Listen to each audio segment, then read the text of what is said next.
10 weeks of protests, 10 weeks of international spotlight on the controversial judicial reforms, 10 weeks of the government standing firm.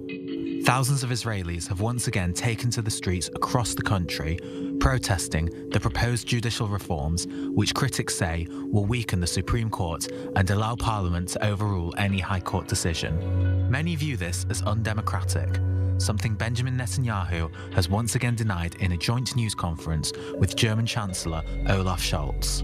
But Scholz has said that he is keeping an eye on the judicial reforms and has asked Netanyahu to consider the compromise that has been brought up by Israeli President Isaac Herzog, which Netanyahu rejected. But with the eyes of the world on the chaos on Israel's home front, how long can Netanyahu refuse to compromise? Is it in Netanyahu's interests to stand strong on these reforms, or would he be better off looking for a way out? With the majority of Israelis opposed to the reforms, are they undemocratic, or is the government just utilising its democratic mandate? Is Israel heading towards a civil war?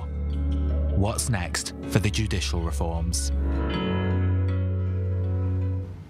So let's get to it. What is next for the judicial reform? As always, we begin with our quick fire round, 30 seconds each to lay out your initial take on the matter, and we'll pick it up from there. So Ruthie Blum, please take the lead. Your 30 seconds are on.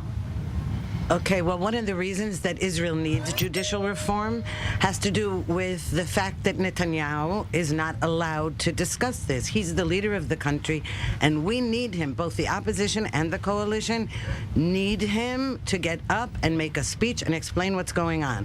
And there is no doubt that he would like to compromise, but the compromise that President Herzog offered yesterday was an about-face on the one that he had showed all the partners meeting with him in the last couple of weeks. Okay, Neri Zilber, your take? Well, arguably Israel requires judicial reform. That's not an unreasonable position to take. What we're seeing now over the past 2 months by the Netanyahu coalition is not judicial reform. It's what we've come to call judicial overhaul or a judicial coup or a regime coup. They're effectively trying to undermine or overhaul the entire Israeli democratic system in a matter of weeks without real debate or anything of the kind, quite the opposite. And they still seem intent on doing that. And so the question posed at the top, can Netanyahu find a way out of the coalition troubles? I'm very skeptical. Okay, last but not least, Uri Zaki, your thoughts? Yeah, I agree. It's not a judicial reform. It's a judicial coup, a regime coup.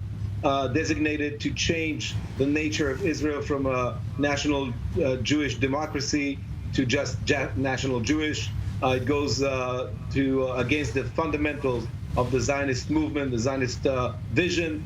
It will fail.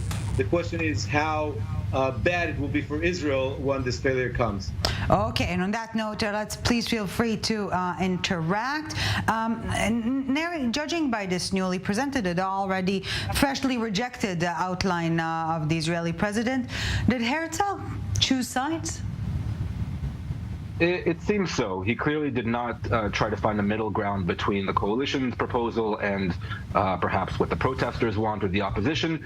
He really effectively rejected what the coalition has been floating now for 2 months and proposed what was an overhaul of Israel's constitutional order.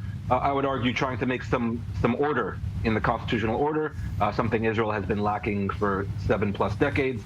And yes, so he proposed it, arguably quite reasonable. We saw a lot of the opposition leaders embrace that proposal. Also, a lot of the non-governmental economic side of the Israeli society also embraced it. So it seems reasonable, but we also got the response from the government, which was a big no. So what does it mean? That it was a lip service to an extent, Uri Zaki? No, it wasn't. I think the expectation of those who support Mr. Levin's coup, that the president of Israel would offer something that will undermine Israel's democracy is a crazy expectation. This is someone who's a reasonable person, who himself is a lawyer, and he would never offer something that would undermine Israel's democracy. The thing is that Netanyahu's coalition, led by Minister of Justice Levin, wants to change the nature of Israel's democracy. And President Herzog cannot play along with such an offer, and therefore the expectations were irrational, not reasonable. That leaves with Netanyahu. The burden is back on Netanyahu. It's been said that Netanyahu wanted to at least endorse elements of the president's outline, but Mr. Levin vetoed it. That also shows that Netanyahu is not really in power. He's the official prime minister, but the person who's running the show is the justice minister, Mr. Levin. Ruthie Blum, is that so? Is Netanyahu? It's either Netanyahu is trapped in an echo chamber to an extent, or trapped within his own coalition. These are the, the choices here. Excuse me, an echo chamber? The opposition is one huge echo chamber. And this hyperbolic language is inexcusable. This isn't a coup. This is a democratically elected government that has whose voters wanted the system to go back to the way it was before Supreme Court Justice Aaron Barak made a power grab and gave the Supreme Court the power to be basically over the government. And today, one of the reasons that we're hearing less from Netanyahu is because the Attorney General is somehow the boss of the government rather than the other way around. That's one of the things that these reforms are trying to rectify. This is not a coup, and this is not turning Israel into a dictatorship. It's an irresponsible way of presenting the country to the world and internally to people who are frightened by this language. Yeah, Uri, you wanted to chime in. Yeah. I just want to say, it's remarkable just how much Ruthie sounds like those January 6th supporters who use so-called democratic terms in order to undermine democracy. The Attorney General is the Attorney General's boss is not the government, but rather the people. The Attorney General's platform is the law. She's responsible for interpreting the law, and that's what she's doing against a government who is undermining the law. And by the way, led by someone who's now facing trial, and that's what. But Uri Zaki, obviously an unprecedented crisis here. No matter from what standpoint you're looking at it, and the Attorney General is preventing the Prime Minister, the epicenter of it all, from addressing the issue. You must admit there is a problem.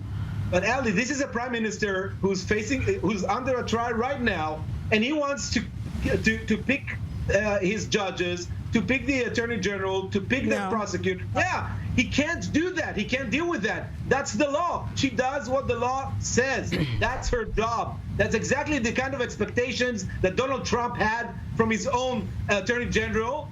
They want them to serve them against the law. That doesn't work. No, they want the Attorney General to serve as the government's lawyer. That's what the job is supposed to be. If I may, the Attorney General in Israel wears two hats. They are the advisor to the government, but they're also the highest legal body in the land.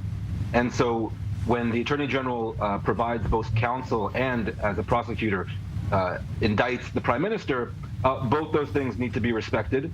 And what the Netanyahu government they need to be separated. Has done, no, they need to be separated. Those two jobs. That's a different discussion, and that's a reasonable discussion to have. But that's not what the discussion is right now. There are a whole other types of discussions going on. And by the way, the Netanyahu coalition, in its now 2.5 months in power, have done a very good job of just ignoring the Attorney General's advice. I would argue to the detriment of the rule of law in Israel. And it's just one signal of many that this government wants to completely undermine the rule of law in Israel, to completely arrogate powers to itself and itself only via its parliamentary majority and Knesset as well, to do anything and to decide anything it wants. That is not democracy. That is not definitely liberal democracy, no matter what the Prime Minister may have said in Berlin today. Okay, so let's make a stop right here, because I want us to take a listen to the following. After former Israeli Premier Ehud Barak called for civil disobedience, another former Prime Minister now taking it perhaps a step further. This is what Ehud Olmert told Israeli News 12 today. Let's take a quick listen. Any prime minister who defines himself as a friend of Israel should come out against the Israeli government. The Israeli government is anti-Israeli, and I urge you to despise and boycott the prime minister. The state of Israel that you love is not represented by the person who is going to destroy the democratic value and infrastructure of the state of Israel. Neri Zilber urging global leaders to boycott Netanyahu. Is that a legitimate call? So as it happens, I was having dinner with former Prime Minister Olmert and a few other journalists 2 nights ago, and he told us what he just told Channel 12. I think he meant that in the context really of one ruler, one global leader and one global leader in particular, and that's U.S. President Joe Biden. And essentially urging Biden to either pick up the phone, like he said, or make very clear in a public statement that he is effectively boycotting this Israeli government, because this Israeli government runs against what Joe Biden and many in Israel and many friends of Israel all over the world believe to be against Israel's core, fundamental, liberal, democratic, and Jewish values. So that's what the former prime minister was arguing publicly now. And again, I will repeat the question: Is it legitimate in your opinion, Ruthie Blum? I believe no. Oh. I think it's illegitimate and I think it's treasonous. But aside from that fact, he doesn't need to call on Joe Biden to boycott Netanyahu. In fact, the U.S. State Department is funding and admits to funding the Movement for Quality Government in Israel, which is among the leaders of these protests. So, excuse me, already the United States government is intervening to help overthrow a democratically elected government. Ruthie, with all due respect to that particular NGO, which the State Department has been funding now for many years, that NGO does a number of different things. And believe me, as somebody who's been on the streets of Tel Aviv now for 11 straight weeks, nobody is listening to that NGO. This is a grassroots, bottom-up movement. These are regular Israeli citizens and patriots who don't take orders either from the State Department or this NGO or that group. It really is a genuine protest movement. They don't need directives from overseas. And by the way, that's why in 4 years, all of those people that you're marching the streets with can go back to the ballot box and change the situation. Why is there this hysterical? If this coup will pass, then I'm not sure you're right. They'll change the laws in such a way with no supervision of anything, with no checks and balances. So I'm not sure you're right, because just the opposite. That's ridiculous. Power with no restrictions would use this power. That's human nature. Well, the Supreme Court has been abusing its power for years. So, and I didn't hear you complaining about that. The fact is, of course, there are going to be elections. Abusing its power. I don't know. Actually, nobody knows what you're talking about, honestly. Okay, so we will figure it out. We will figure it out right after the break. Uri Zaki, Neri Zilber, Ruthie Blum, you're staying with us. A few minutes break, and we're back with part 2 of our summit. And as you can already see, we have so much more to unpack, so don't go anywhere. We're back in a bit. Welcome back to the summit. Still with us, Uri Zaki, Neri Zilber, Ruthie Blum. Thank you so very much for staying with us. We're also, of course, staying on topic. But before we get back to our conversation, let's cross now live to I-24 News anchor and correspondent Hamda Salhout in the main rally tonight in Tel Aviv, wrapping up yet another day of disruption. So Hamda, some thought the momentum will fade. It's not the case on the ground. Ellie, good evening. That's exactly right. Protesters blocked a bunch of roads today, dozens of arrests throughout the country, 21 in Tel Aviv alone. Protest organizers are saying that they're going to continue this movement until the coalition at least is willing to negotiate. They're not willing to see this legislative overhaul bill become law here in Israel. But it's not just the protesters themselves. Members of the opposition giving a statement today. We actually saw one of the members of the opposition in the protest, and we spoke to her, the Labor Party leader Merav Michaeli, telling us that Israel will reach a civil war if this legislative overhaul is passed. So you have politicians and Israelis alike saying that they're not going to give up on the fight for democracy, that they're afraid, and they're willing to do whatever it takes, take to the streets for however long until they feel that democracy is completely restored. Yes, and Alejandra Salhut on the ground is chasing Israeli leaders. So when she's around, no Israeli leader will remain without a microphone in their face. Alejandra Salhut, thank you so very much for your reporting throughout the day.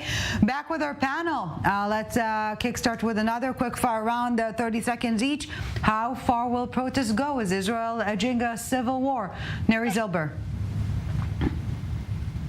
Well, that's a really good question. I think for right now, before these laws actually are passed into law, there's still hope on the streets and by protesters that the government will actually back down at the very end and Israeli democracy will be saved. If these laws are passed, I think all bets are off. And in conversations I've had with middle class protesters, family men, family women, normative grandparents and the like, they're willing to do whatever it takes if these laws are passed. Uri Zaki, whatever it takes. Yeah, I don't think it's going to be a civil war because there are no two sides here.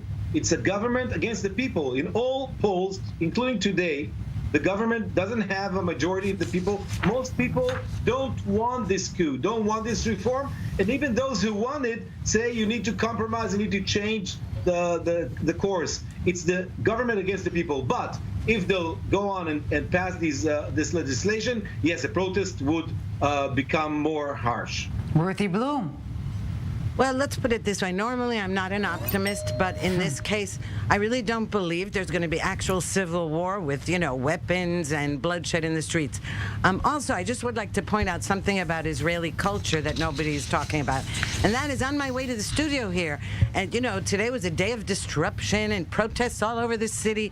And as I strolled here, every restaurant and bar and cafe was filled with cheerful people drinking wine, eating shrimp, whatever. All these people, purveyors of gloom and doom, are actually enjoying their lives when they're not out in the streets protesting. As long as eating shrimp is still allowed. They were enjoying their lives before their government decided to undermine the democratic foundation. Excuse me, it's also my government. I voted for it, and so did half the country, if not more. And it depends what polls you're looking at, okay? Because I look at direct polls, Shlomo Filber, and his polls are different from yours, okay?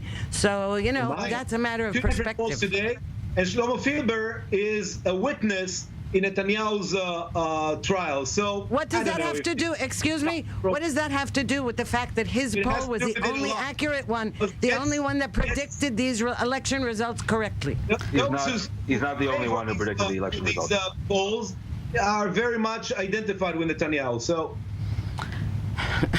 But you know what, dear panelists, because it seems that we are talking about two parallel realities, that we're seeing Israelis living in, maybe it's time for Israel to hold a national referendum. If not now on this controversial topic, then when? Ruthie, maybe it's time. You know what? Maybe that's a good idea. We've seen this before a long time ago with disengagement. The referendum didn't work because at the time Likud asked for a referendum from its own people, and that the disengagement was rejected, and then Prime Minister Sharon went ahead with it anyway. So I don't know if a referendum will help, but that might be a good idea, actually. Uri. Just a correction, historical correction. This was a referendum that Ruthie referred to the Likud membership. This is around 100,000 people, not to the Israeli people. I'm all for a referendum because I have no doubt that the Israeli people would reject this if it will be this package that is being promoted now by Minister of Justice Levine. We totally rejected by the Israeli people. We see it on the streets. We see it on every public opinion poll. No doubt about it that Israelis want democracy, and they will do whatever they can in order to save Israel as a national Jewish democratic homeland. Okay, let's take a quick listen to opposition leader Yair Lapid speaking today alongside other opposition party leaders. And then on that note, I will mention the Arab Party is not part of the united opposition bloc at this point in time. Let's take a listen to Lapid. לממשלה לקח אתמול 17 דקות. It took the government 17 minutes yesterday to announce that it was rejecting the president's proposal. They didn't even bother to study it. In their usual way, they told the president he could go to hell too, along with everyone who wants Israel to remain a democratic country. The masks were removed last night. At the moment of truth, it became clear that the government has no interest in negotiations. Netanyahu is weak and he has lost control of his government. Neri Zilber, maybe at this stage of the crisis, we should not be looking for the maximum, but rather the minimum, as in, should Israeli leaders be looking for the minimal amount of agreement? I don't think there's an agreement to be had between, half a democracy and half a tyranny, really, and that goes for both sides, by the way. I'm still not convinced that the Netanyahu coalition, starting from the very top, but including key members like Uri Zaki and Simcha Rotman, are at all interested in any kind of compromise. They offer the prospect of dialogue, I think, just to try to undermine the protest movement. And on the flip side, I don't think you're going to find any opposition leader or protester or protest leader who will be willing to countenance a real undermining of Israel's democratic foundation just because Simcha Rotman decides to enter into some kind of negotiation. That's number one. By the way, number two, just in terms of the earlier point about the referendum, I think that's a great idea because at the very least it would necessitate the government actually stopping its legislative blitz and postponing it at least for a couple of months until a referendum could be organized. And by the way, with regard to the Gaza disengagement, do you know how long it took the disengagement to actually be implemented from the time it was proposed till evacuations from Gaza happened? 2 years, over 2 years. And the Netanyahu government is trying to essentially overhaul Israel's entire constitutional foundation in 2 months. I'm not sure if we were better off stuck in this limbo for 2 years rather than 2 months, but Uri Zaki, we're nearing the end. At least there was debate, genuine debate. Where are we heading next? Uri Zaki, briefly, if you can. Unless something will change dramatically, we're facing a constitutional crisis where the Supreme Court will most likely override this legislation, and truly so, and then Israeli institutions will have to choose between following the law, which is interpreted by the courts, or by a government who is doing something which is really not in its position to do. I believe that Israeli institutions will follow the law. Ruthie Blum, 10 seconds, wrap it up for us. Okay, I'm really sorry that the idea is that the Supreme Court determines the law. That's supposed to be the people. Democracy. And those are the elected, the legislature. The elected legislature, not the appointed robes on the bench. And on that note, Ruthie Blum, Neri Zilber, Uri Zaki, I have a feeling we will be seeing you again soon as this saga is likely to continue.